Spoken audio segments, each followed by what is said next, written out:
बांग्लादेश में शेख हसीना की तख्ता पलट के बाद हिंदुओं पर हिंसा का जो दौर शुरू हुआ वो नई अंतरिम सरकार के मुखिया मोहम्मद यूनुस के भरोसे के बाद भी रुक नहीं रहा। 13 अगस्त को ही अंतरिम सरकार के मुखिया मोहम्मद यूनुस ढाका के ढाकेश्वरी मंदिर का दौरा करने पहुंचे थे।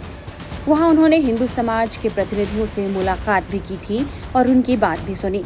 इस दौरान उन्होंने वहां हिंदुओं को सुरक्षा का भरोसा दिलाया और कहा कि आप हम पर भरोसा रखिए, हम सब ठीक कर देंगे।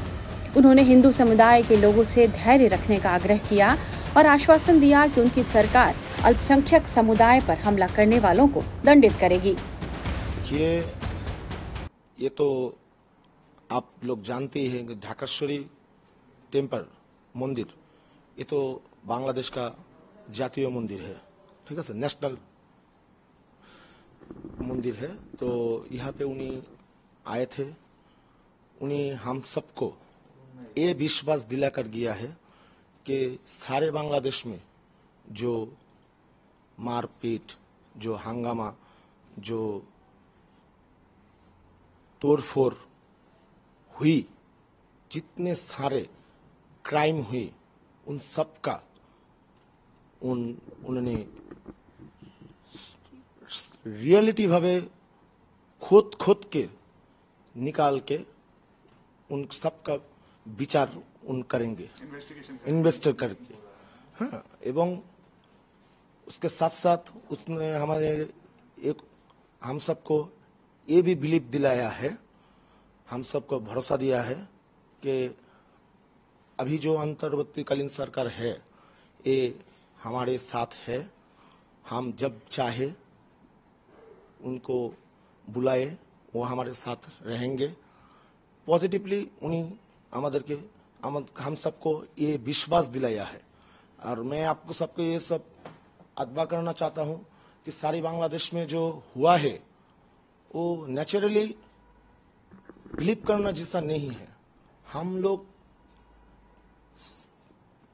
शुरू से 1971 के बाद व उसके पहले से जब भी कोई सरकार गिरती है व चेंज होता है, सबसे पहले हमारे ऊपर ही आक्रमण होता है।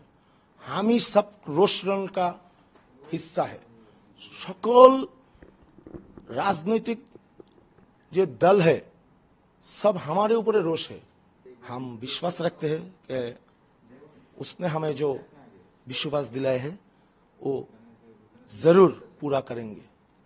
ये हमारा अंतर का विश्वास है। हालांकि मीडिया रिपोर्ट्स में यह बताया जा रहा है कि यूनुस के इस भरोसे के बाद भी 13 अगस्त की रात रंगपुर संभाग के ठाकुरगांव जिले में हिंदू समुदाय के एक घर को उपद्रवियों ने निशाना बनाया। रिपोर्ट्स यह भी बता रहे हैं कि कट्टरपंथियों ने ठाकुरगांव जिले के फरवरी मंदिर पाड़ा गांव में एक घर में आग भी लगा दी। पुलिस इस मामले की जांच कर रही है और ये पता लगाने की कोशिश की जा रही है कि किन लोगों ने इस घटना को अंजाम दिया है। 5 अगस्त को शेख हसीना के बांग्लादेश छोड़ने के बाद से ही मुस्लिम कट्टरपंथियों के निशाने पर हिंदू हैं। हिंदू परंपरागत रूप से शेख हसीना के समर्थक माने जाते हैं, इसलिए उन्हें निशाना बनाया जा रहा है। कहा जा रहा है कि हिंदू समुदाय अभी भी खौफ के साये में है और वह डर कर जी रहे हैं। वो कांप रहे हैं। हर जगह हर परिवार डरा हुआ है, यहाँ तक कि ढाका में भी जो फ्लैट्स में हैं, वहाँ भी लोग डरे हुए हैं। वो अपने दरवाजे बंद कर रहे हैं। कौन खटखटा रहा है इसकी पुष्टि किए बिना वो दरवाजा नहीं खोल रहे हैं। वहीं बांग्लादेश में यह कहा जा रहा है कि मुस्लिम कट्टरपंथी दरअसल हिंदुओं को निशाना नहीं बना रहे, बल्कि अवामी लीग से जुड़े नेताओं को ही टारगेट किया जा रहा है।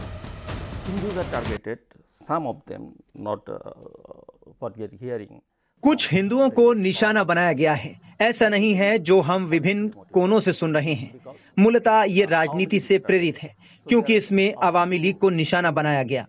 तो कुछ हिंदू हैं, वो अवामी लीग के नेता हैं, वो अवामी लीग में कुछ पदों पर हैं। यही इन हमलों का प्रमुख कारण है। ये धार्मिक रूप से प्रेरित नहीं है।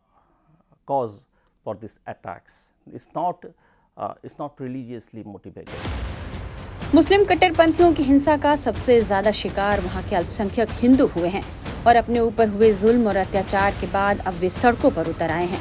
हिंदू समुदाय देश भर में प्रदर्शन कर रहे हैं। ढाका से शुरू हुआ प्रदर्शन बांग्लादेश के कई जिलों में चल रहा है।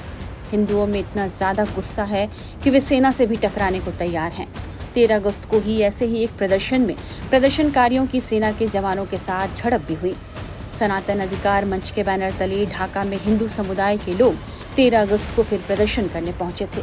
प्रदर्शनकारी अंतरिम सरकार के मुखिया मोहम्मद यूनुस के सरकारी आवास के बाहर मुस्लिम कट्टरपंथियों के सताए हिंदुओं की फोटो हाथ में लेकर पहुंचे और उन्होंने सुरक्षा की मांग की।